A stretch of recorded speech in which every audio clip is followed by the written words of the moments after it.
بسم اللہ الرحمن الرحیم۔ معزز سامعین کرام السلام علیکم۔ معزز سامعین کرام، عرفات مکہ سے باہر ایک میدان ہے۔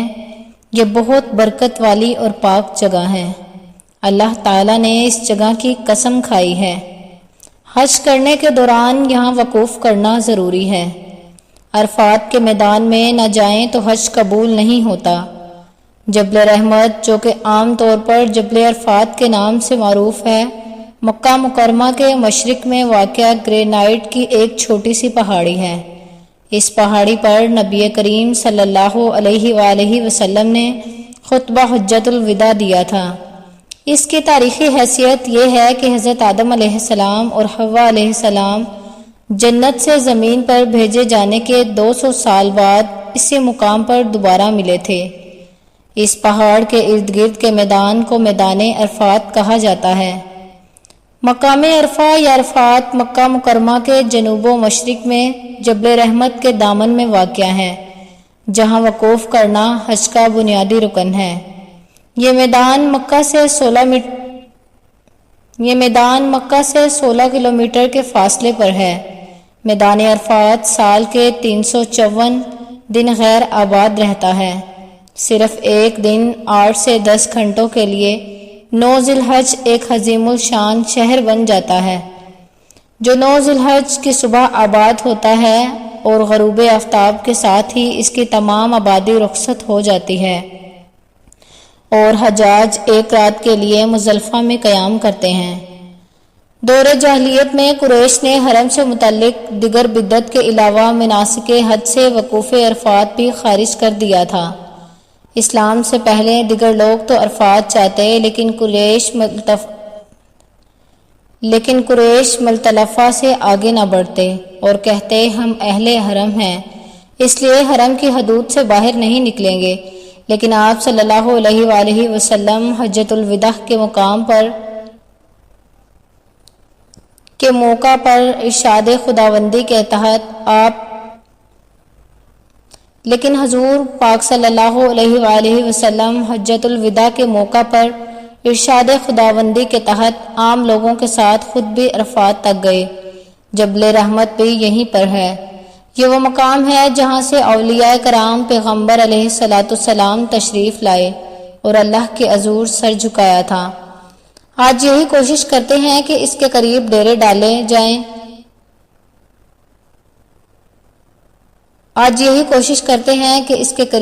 ڈالے جائیں۔ عرفات کے میدان میں ایک بہت بڑی اور خوبصورت مسجد ہے۔ اس مسجد کو مسجد نمرہ کہتے ہیں۔ عرفات مکہ مکرمہ سے 13 میل دور مشرق سمت میں طائف کے راستے پر واقع ہے۔ یہ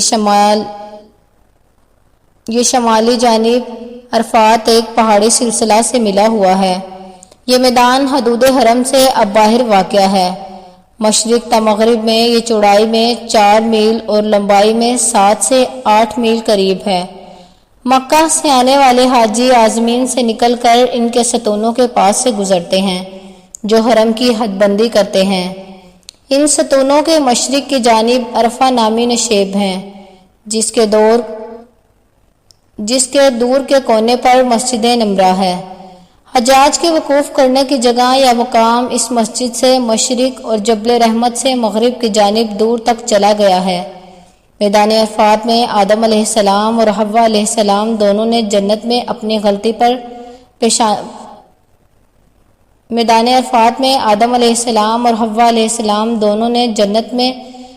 غلطی پر پشیمانی کا اظہار کرتے ہوئے اللہ تعالیٰ سے توبہ کی، اور اللہ تعالیٰ نے انہیں معاف فرما دیا تھا۔ دوران حج مسلمان ذی الحجہ کی 9 تاریخ کو اسی پچھتاوے اور اللہ تعالیٰ سے توبہ کی سنت کو ہر سال دہراتے ہوئے لاکھوں مسلمان حج کے موقع پر میدان عرفات میں جمع ہو کر دن بھر قیام کر کے اللہ کے حضور توبہ اور عبادت کرتے ہیں۔ یہ میدان 10 میل چوڑا ہے۔ لوگ بسوں اور لاریوں میں یہاں پر آتے ہیں۔ یہاں بھی خیمے کرائے پر ملتے ہیں اور حاجی اس میدان میں خیمے لگا کر رہتے ہیں۔ میدان میں جس طرف نظر جاتی ہے خیمے نظر آتے ہیں۔ حج کے مہینے کی 9 تاریخ کو عرفات میں حاضری دینی ہوتی ہے۔ ایک مسجد وطن عرفہ ہے، یہ خانہ کعبہ کی حد سے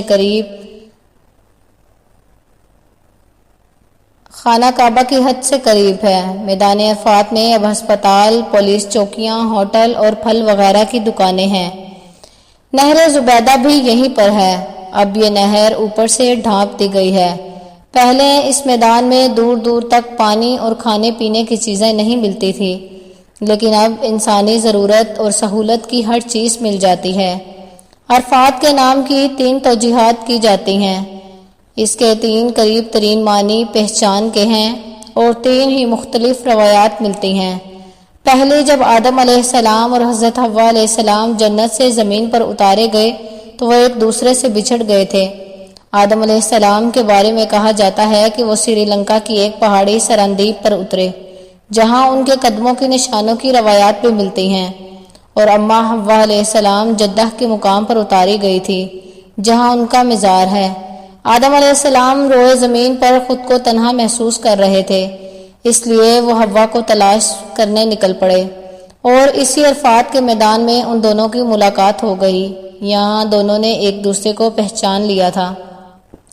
دوسری توجیہ یہ ہے کہ حضرت ابراہیم علیہ السلام کو حضرت جبرائیل علیہ السلام نے مناسک حج سکھائے تھے، جو انہوں نے جان لیے تھے۔ اسی جاننے کو عرفہ کہا جاتا ہے۔ تیسری توجیہ اس نام کی یہ ہے کہ اس مقام پر لوگ اپنے گناہوں کا اعتراف کرتے ہیں۔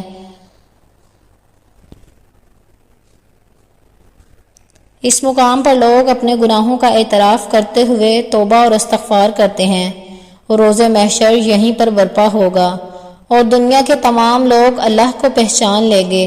ارشاد باری تعالیٰ ہے، جب تم عرفات سے لوٹو تو محشر حرام کے پاس ذکر الہی کرو۔ خاتم النبیین صلی اللہ علیہ وآلہ وسلم نے خطبہ حجۃ الوداع یہیں پر ارشاد فرمایا تھا، اور اسی دوران آپ پر یہ قرآنی آیت نازل ہو گئی تھی کہ آج کے دن ہم نے تمہارے لیے دین کو مکمل کر دیا اور تم پر اپنا انعام تمام کر دیا اور تمہارے لیے دین اسلام کو پسند کیا۔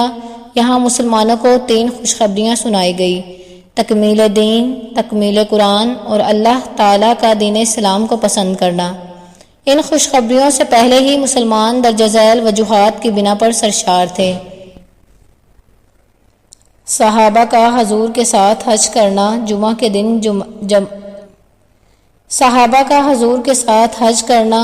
جمعہ کے دن جمع ہونا اور عرفات کا میدان ہونا۔ اس میدان میں ایک مشہور تاریخی پہاڑ جبل رحمت ہے۔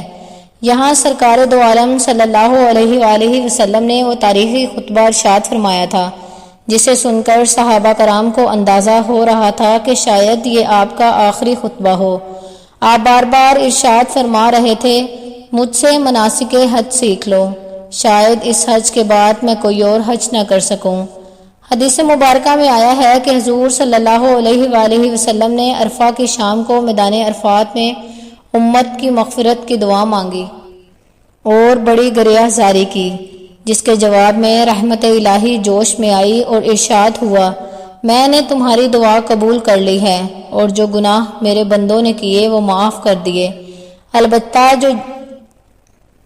البتہ جو ظلم ایک دوسرے پر کیے ہیں ان کا بدلہ لیا جائے گا۔ مسجد نمرہ میں نبی کریم صلی اللہ علیہ وآلہ وسلم نے عرفات کے دن ظہر اور عصر کی نمازیں ملا کر پڑھی تھی۔ اس وقت یہ جگہ بھی اب چٹیل میدان تھی۔